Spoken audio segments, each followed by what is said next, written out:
You know, even though they were designed basically as a bass type bait, when fished on a jig in a lot of weed type situations or in river situations, we caught a lot of real nice walleye on them. And it's amazing how this bait that looks so big will produce on walleye the way it does. You know, most people are in tune with fishing a little tiny grub or, you know, a smaller bait like a bucktail, what have you, but this bait, for some reason, the fish just want to kill it. And whether it be the size or the action doesn't really matter. The thing that does matter is that it works for so many different types of fish and so many different species. Regardless of where you go, it seems to catch everything that swims. There we go. There's a little walleye. Now you take a look at the size of this walleye and the size of the bait, and you can see how that fish inhaled that bait. The bait's half the length of the walleye, so it works on big fish and small fish. Now, what you want to consider when you're fishing in rivers typically is the fish will tend to accumulate in outside bends typically, where the water tends to scour out the bottom a little bit more, so creating deeper holes. If the current is fast, you want to be on the inside edges because the fish will tend to move across. The water's usually cloudy and the current is not quite as strong. If the current is slower, you tend to want to go into the deeper holes on the outside. A very important thing is to remember that the fish will be facing into the current, so make sure that when you cast upstream of the fish and make the bait go down towards them. If you pull the bait past them, they will pretty well ignore it most of the time.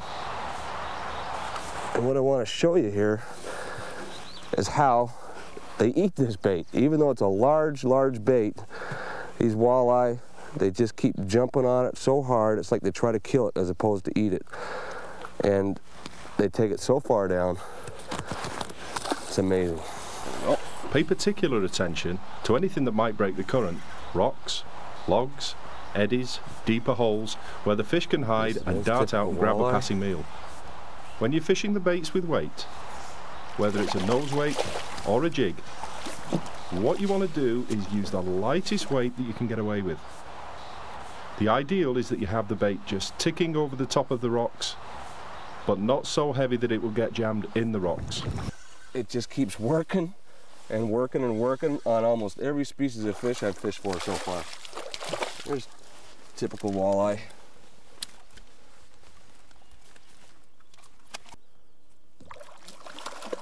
Another.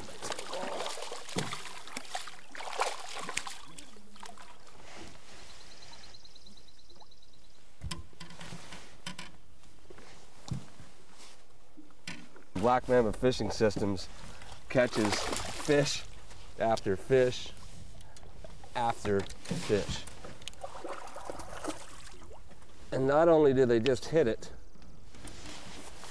they inhale it.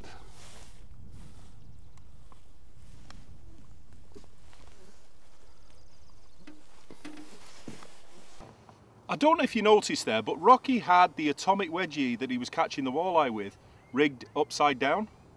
You see, the front of the baits is shaped like the front of a boat, as I mentioned earlier, and what that does is causes lift. Now, the problem is with current, if you're fishing in current, the current itself will tend to push the bait up and it'll push it outside of the fish's strike zone sometimes.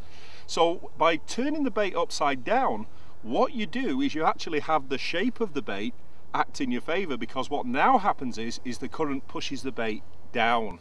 So what you can do is get the bait closer to the fish without having to put extra weight on, and as we all know, is the more weight you put on, the more chance you've got of getting caught in the rocks on the bottom.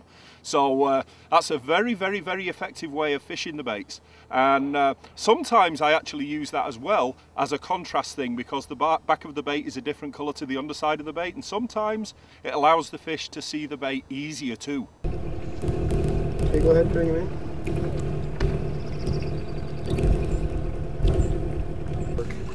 Oh, I don't believe it. Walleye.